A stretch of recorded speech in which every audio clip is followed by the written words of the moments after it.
کھانا آ گیا، آدھی دنیا کا بادشاہ اسے تشتری میں لاتا، دسترخوان پہ سجاتا ہے، کھانا اپنے ہاتھوں سے ٹھنڈا کرتا ہے۔ کون؟ عمر فاروق اعظم، جس کے نام سے شیطان بھی گھبراتا ہے، جس کے نام سے قیصر و کسریٰ اپنے پائجامے میں پیشاب کر دیا کرتے تھے۔ میرے نبی ارشاد فرماتے ہیں میرے بعد اگر کوئی نبی ہوتا میرا عمر ہوتا۔ یہ شان ہے عمر فاروق اعظم رضی اللہ تعالیٰ عنہ کی۔ عزیزان ملت اسلامیہ، چھوٹے چھوٹے لقمے بنا رہے ہیں، چھوٹے چھوٹے نوالے بنا رہے ہیں، یتیم بچوں کو اپنے ہاتھوں سے کھلا رہے ہیں۔ اور لوگوں اپنی شادیوں میں، اپنے ولیموں میں یتیموں کو بلا لیا کرو، اپنی شادیوں میں غریبوں کو بلا لیا کرو، اس لیے کہ ہم لوگ بلاتے ہیں امیروں کو، ہم لوگ بلاتے ہیں نیتا لوگوں کو۔ اور لوگوں یاد رکھنا، جب جنازہ سجتا ہے، قبرستان جاتا ہے، قبر کھودنے والے نیتا نہیں ہوتے ہیں، یہی غریب ہوتے ہیں جن کی ہم دعوت نہیں کرتے ہیں، جنہیں اگنور کر دیا کرتے ہیں۔ خدا کی قسم کان کھول کر کے سنو، حضرت عمر اپنے ہاتھوں سے کھانا کھلا رہے، یتیم بچوں کے پیٹ بھر گئے، شکم سے آسودہ ہو گئے۔ عورت نے ہاتھ اٹھائے، ہاتھ اٹھا کر کے کہا یا اللہ عمر کو ہٹا دے اور عمر کی جگہ اسے مسلمانوں کا لیڈر بنا دے، آدھی دنیا کا بادشاہ بنا دے۔ عورت کو کیا معلوم تھا یہی آدھی دنیا کا بادشاہ ہے، یہی آدھی دنیا کا حکمران ہے، جو میرے بچوں کو اپنے ہاتھوں سے کھانا کھلا رہا ہے، اپنے ہاتھوں سے لقمے کھلا رہا ہے۔ اللہ اکبر کبیرہ۔ اور چولہے کے اندر آگ بجھ رہی ہے تو پھونک مار مار کے اللہ اکبر کبیرہ آگ کو روشن کر رہا ہے، آدھی دنیا کا بادشاہ۔ عورت سے حضرت عمر نے کہا بہن اس کا مطلب تو عمر سے ناراض ہے؟ حضرت عمر سے اس عورت نے کہا تھا ہاں میں ناراض ہوں، اور میری ناراض ہونے کی وجہ یہ ہے کہ میرے شوہر کے انتقال کے بعد، میرے شوہر کے انتقال کے بعد سسرال والوں نے ساتھ چھوڑ دیا، مائکے والوں نے ساتھ چھوڑ دیا، سب نے مجھے بھلا دیا، لیکن عمر کو تو یاد رکھنا چاہیے تھا، عمر کو تو ہمارا خیال کرنا چاہیے تھا۔ کہا حضرت عمر نے اس کے چچا نہیں ہیں، کہا چچا تو ہے لیکن انہوں نے پس پشت ڈال دیا۔ آج بھی یہ حقیقت ہے حضرات، جب باپ زندہ ہوتا ہے سارے رشتے متوجہ ہوتے ہیں، باپ ہوتا سب کہتے ہیں، سب پیار کرتے ہیں، اور جب باپ کا جنازہ رکھا ہوتا ہے لوگ دلاسے دیتے ہیں پریشان نہ ہونا، باپ کا پیار ہم تجھے دیں گے، لیکن جب باپ قبر میں دفن ہو جاتا ہے تو پھر لوگ بھولنا شروع کر دیتے ہیں، سگا چچا دھکے دے کر کے گھر سے نکالتا ہے۔ یہ حقیقت ہے کہ نہیں بولو؟ سگا تایا اللہ اکبر پہچاننے سے انکار کر دیتا ہے۔ یہ تو باپ کا جگر ہوتا ہے جو اپنے لیے نہیں جیتا، اپنے بچوں کے لیے جیتا ہے، جو خود بھوکا رہتا ہے لیکن اپنے بچوں کو کھلاتا ہے۔ عزیزان ملت اسلامیہ، جو دھوپ میں کماتا ہے، بارش میں کماتا ہے، سردی گرمی کو نہیں دیکھتا، اپنے بچوں کا مستقبل بنانے کے لیے راتوں دن دوڑتا رہتا ہے، محنت کدو کاوش جد و جہد کرتا رہتا ہے۔ شاعر نے کہا تھا دھوپ کیسی بھی ہو سایہ نہیں کھونے دیتا، راہ کیسی بھی ہو بے بس نہیں ہونے دیتا، بیچ کے اپنا لہو چاہے وہ روٹی لائے، باپ اولاد کو بھوکا نہیں سونے دیتا۔ یا ماں باپ کے سائے کی نہ قدری نہ کر، دھوپ کاٹے گی بہت جب یہ شجر گر جائے گا، دھوپ کاٹے گی بہت جب یہ شجر گر جائے گا۔ ملت کے جوانوں اپنے ماں باپ کی خدمت یہ سوچ کر کے کر لیا کرو، ایک دن آئے گا ہمارے بچے ہماری خدمت کریں گے۔ خدمت یہ سوچ کر بھی کرو والدین کی، اس زندگی میں تم کو بڑھاپا بھی آئے گا، اس زندگی میں تم کو بڑھاپا بھی آئے گا۔ ماں سب کو یاد رہتی ہے لیکن باپ کسی کو یاد نہیں رہتا۔ تم بھول جاتے ہو کہ اگر روٹی ماں بناتی ہے تو آٹے کا انتظام باپ کرتا ہے، کپڑے ماں پہناتی ہے تو کپڑوں کا انتظام باپ کرتا ہے۔ بولو کرتا کہ نہیں کرتا؟ جس نے کبھی سکون نہ پایا وہ باپ ہے، دن رات جس نے خود کو جلایا وہ باپ ہے، ماں نے کھلائی پیار سے بچوں کو روٹیاں کما کے جو لایا وہ باپ ہے۔ عزیزان ملت اسلامیہ توجہ ہے آپ کی؟ ارے توجہ ہے؟ اگر ماں کپڑے پہناتی ہے تو باپ کپڑے لا کر کے دیتا ہے۔ جس نے کبھی سکون نہ پایا وہ باپ ہے، دن رات جس نے خود کو جلایا وہ باپ ہے، ماں نے کھلائی پیار سے بچوں کو روٹیاں کما کے جو جو لایا وہ باپ ہے۔ حضرات گرامی آپ توجہ دیں، ماں کی حیثیت اگر چھتری کی طرح ہے تو باپ کی حیثیت چھت کی طرح ہے۔ بولو کس کی طرح ہے؟ چھت کی طرح ہے۔ چھت نہ ہو تو پتہ چلتا ہے۔ ابھی یہ جلسہ مدرسے میں ہوتا، یہ جلسہ کسی اللہ اکبر کبیرہ بند جگہ پہ ہوتا، نہ آندھی کا پتہ چلتا نہ بارش کے قطروں کا پتہ چلتا۔ ارے چلتا نہیں چلتا، کیوں چل رہا ہے پتہ؟ کیوں معلوم ہو رہا ہے؟ سر پہ چھت نہیں ہے، شامیانہ نہیں ہے۔ حضرات باپ جو ہوتا چھت کی طرح ہوتا ہے، ایک بوند بھی آپ باپ کے جانے کے بعد آپ کے سر پہ پڑے گی تو احساس ہوگا۔ حضرات آندھی جب آپ کے وجود سے ٹکرائے گی اور وجود کو ہلا کر کے رکھ دے گی، آپ کو احساس ہوگا کاش میرا باپ زندہ ہوتا۔ باپ اس سوکے ہوئے درخت کی طرح ہوتا ہے، پھل نہ بھی دے لیکن اپنے نیچے بیٹھنے والوں کو سہارا دیتا ہے۔ بولو سہارا دیتا کہ نہیں دیتا؟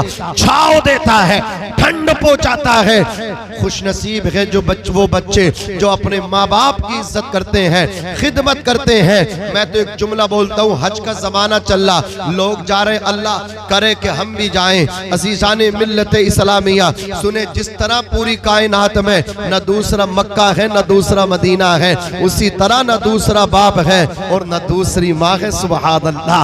حضرات اللہ تبارک و تعالی نے نہ باپ کا بدل رکھا ہے نہ ماں کا بدل رکھا ہے۔ باپ بھی اکیلا ہے، ماں بھی اکیلی ہے۔ فرق اتنا ہے کہ اگر جنت ماں کے قدموں کے نیچے ہے تو باپ جنت کا دروازہ ہے، اور جب تک دروازہ نہیں کھلے گا آپ انٹری نہیں لے سکتے، آپ کا داخلہ نہیں ہو سکتا۔ اگر آپ چاہتے ہیں کہ آپ داخلے بہشت ہو تو ماں کے ساتھ ساتھ باپ کی بھی خدمت کرنی ہوگی۔ اگر ماں کے قدموں کو چومتے ہو تو باپ کے ہاتھوں کو بھی چوما کرو۔ بابا فرید الدین گنج شکر فرماتے ہیں، جو بیٹا ایک مرتبہ اپنے باپ کے قدموں کو چومتا ہے 10 سال کی نفل عبادت سے زیادہ ثواب اللہ ایک مرتبہ باپ کے پیر چومنے میں عطا فرماتا ہے۔ آپ نے کبھی غور کیا؟ غور کرنا، دیکھو جب ماں اٹھاتی ہے تو گود میں بٹھاتی ہے، بظاہر کہتی ہے جہاں تک کا میں دیکھ رہی ہوں وہاں تک کا تو دیکھ لے، لیکن وہیں پہ جب باپ بچے کو اٹھاتا ہے گود میں نہیں رکھتا، کاندھوں پہ بٹھاتا ہے، اور باپ کی شفقت و محبت یہ کہتی ہے لال جہاں تک کا میں بھی نہیں دیکھ رہا ہوں وہاں تک کا تو دیکھ لے۔ حضرات دنیا کے اندر ایک واحد ایسا رشتہ ہے جسے باپ کہتے ہیں۔ سب تمہاری بلڈنگوں سے حسد کرتے ہیں، سب لوگ تمہاری ترقیوں سے حسد کرتے ہیں، کوئی نہیں چاہتا یہ مجھ سے زیادہ پڑھ لکھ کر کے قابل بن جائے، لیکن ایک باپ ہے خود انگوٹھا چھاپ ہے لیکن اپنے بیٹے کو قابل دیکھنا چاہتا ہے، اپنے بیٹے کو اپنے سے زیادہ ترقی کرتا ہوا جب دیکھتا ہے تو حسد نہیں کرتا بلکہ مسکراتا ہے، سینے میں لڈو پھوٹتے ہیں۔ دنیا ناراض ہو تو چلے گا لیکن باپ ناراض نہیں ہونا چاہیے۔ میرے آقا فرماتے ہیں رضا الربی فی رضا الوالد وسخط الربی فی سخط الوالد۔ باپ کی رضا میں خدا کی رضا ہے، باپ کی ناراضگی میں خدا کی ناراضگی ہے۔ سنو ملت کے جوانوں، ماں کی خدمت سے اگر جنت ملتی ہے تو باپ کی خدمت سے عرش کا مالک ملتا ہے، جنت بنانے والا ملتا ہے۔ خوش نصیب ہے وہ بیٹے جو ماں باپ کے ہاتھ چوم کے گھر سے نکلتے ہیں۔ منور رانا نے کہا تھا، ناظم بھائی بہت خاموشی سے سن رہے ہو، آپ تو شاعری سے شوق رکھتے ہو نا، آپ کو بولنا چاہیے۔ منور رانا کے یہ اشعار سنیے، وہ کہتے ہیں ہمارے کچھ گناہوں کی سزا بھی ساتھ چلتی ہے، اب ہم تنہا نہیں چلتے، دوا بھی ساتھ چلتی ہے، ابھی زندہ ہے ماں میری مجھے کچھ بھی نہیں ہوگا، میں جب گھر سے نکلتا ہوں دعا بھی ساتھ چلتی ہے، میں جب گھر سے نکلتا ہوں۔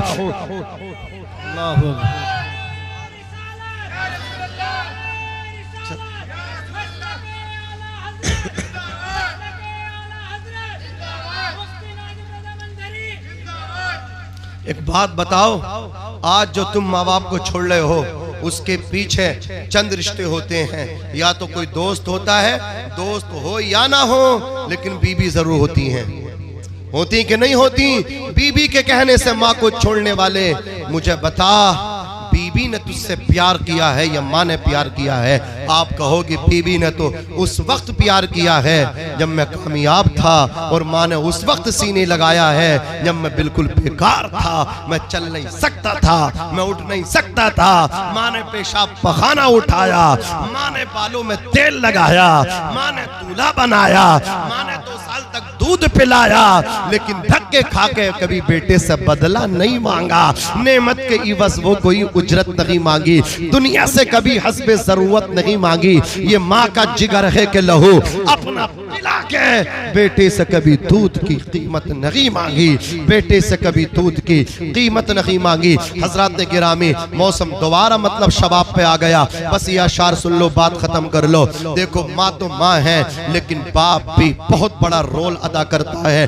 باپ کو پسے پشت نہیں ڈالنا چاہیے، حقوق ماں کے زیادہ ہے تو مرتبہ باپ کا زیادہ ہے۔ اولاد کی جنت اگر ماں کے قدموں کے نیچے ہے تو عورت کی جنت اس کے شوہر کے قدموں کے نیچے ہے، شوہر کے قدموں کے نیچے ہے، شوہر کے قدموں کے نیچے ہے۔ شعر سنیں مزہ آئے گا۔ عزیز تر وہ مجھے رکھتا تھا رگے جا سے، شاعر اپنے باپ کے بارے میں کیا کہتا ہے؟ عزیز تر وہ مجھے رکھتا تھا رگے جا سے، یہ بات سچ ہے میرا باپ کم نہ تھا ماں سے۔ ماں اگر سامنے روتی تھی تو باپ راتوں میں چھپ چھپ کر روتا تھا۔ ماں سامنے سینے لگاتی ہے تو باپ جب بیٹے کو سوتا ہوا دیکھتا ہے پیشانی چوم کے خوش ہوتا ہے، وہ اظہار کرتا ہے پیار کا، سامنے نہیں چھپ چھپ کے کرتا ہے۔ اسے معلوم ہے کہ میں نے اگر اظہار کر دیا کہیں بیٹا لاڈ میں بگڑ نہ جائے، وہ سخت بھی ہوتا ہے اور موم بھی ہوتا ہے۔ عزیز تر وہ مجھے رکھتا تھا رگے جا سے، یہ بات سچ ہے میرا باپ کم نہ تھا ماں سے، اور وہ ماں کے کہنے پہ کچھ روب مجھ پہ رکھتا تھا، یہی وجہ ہے مجھے چومتے جھجکتا تھا، یہی وجہ ہے مجھے چومتے جھجکتا تھا۔ وہ آشنا میرے ہر کرب سے رہا ہر دم، وہ آشنا میرے ہر کرب سے رہا ہر دم، جو کھل کے رو نہیں پایا مگر سسکتا تھا، جڑی تھی اس کی ہر ایک ہاں فقط میری ہاں سے، یہ بات سچ ہے میرا باپ کم نہ تھا ماں سے۔ ہر ایک درد وہ چپ چاپ خود پہ سہتا تھا، ہر ایک درد وہ چپ چاپ خود پہ سہتا تھا، تمام عمر وہ اپنوں سے کٹ کے رہتا تھا، تمام عمر وہ اپنوں سے کٹ کے رہتا تھا۔ وہ لوٹتا تھا کہیں رات دیر کو دن بھر، وجود اس کا پسینے میں ڈھل کے بہتا تھا، گلے تھے پھر بھی مجھے ایسے چاک داماں سے، یہ بات سچ ہے میرا باپ کم نہ تھا ماں سے۔ پرانا سوٹ پہنتا تھا کم وہ کھاتا تھا، جس دن سے باپ بنا اس کے شوق ختم ہو گئے، پرانا کپڑا پہننے لگا، تیل لگانا چھوڑ دیا، جوڑنا شروع کر دیا اپنی بیٹی اور بیٹے کے لیے۔ پرانا سوٹ پہنتا تھا کم وہ کھاتا تھا، مگر کھلونے میرے سب خرید لاتا تھا، مگر کھلونے میرے سب خرید لاتا تھا۔ وہ مجھ کو سوئے ہوئے دیکھتا تھا جی بھر کے، نہ جانے سوچ کے کیا کیا وہ مسکراتا تھا، وہ مجھ کو سوئے ہوئے دیکھتا تھا جی بھر کے، نہ جانے سوچ کے کیا کیا وہ مسکراتا تھا۔